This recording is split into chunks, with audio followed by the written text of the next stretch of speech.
Hi guys అందరికీ నేను మా బావ వాళ్ళ ఇంటికి వచ్చినట్టు చెప్పిన ఇప్పుడైతే మా బావనైతే అనంతకి రీల్స్కి దొరికిపోతున్నాడు. ఇక పోతున్నాం గాయస్. ఇప్పుడైతే ఈ ఆనందకి ఈ గుడి కాడికి అయితే వచ్చినాం. ఫుల్ వర్షం పడుతుంది గాయస్. ఇక వర్షం తగ్గగానే పోతున్నాం గాయస్ అనంతకి రీల్స్ కాడికి. వీడికైతే వచ్చేసినాం గాయస్. చూడండి లొకేషన్ అయితే ఎంత మంచిగా ఉంది. ఇప్పుడైతే గుట్టెక్కాలి గాయస్, ఆడుకోవాలి ఇప్పుడు మేము.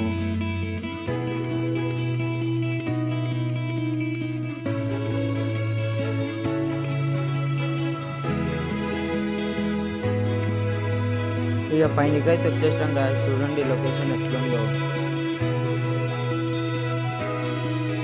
ఈ ఇంటికి పోయేటప్పుడు మా వాన్ అయితే బిర్యానీ తినిపిస్తున్నాడు. ఇక రెస్టారెంట్కి అయితే వచ్చేసినాము. ఇక ఫస్ట్ అయితే బటర్ నాన్లో చికెన్ చెప్పుకున్నాం గాయస్. టేస్ట్ అయితే మస్తు ఉంది. ఇక తర్వాత అయితే బిర్యానీ అయితే చెప్పుకున్నాం. దీని టేస్ట్ కూడా మస్తు ఉంది గాయస్. ఈరోజు వీడియో అయితే ఇంతే గాయస్. నెక్స్ట్ వీడియో ఎలా కలుసుకున్నాం. Bye bye.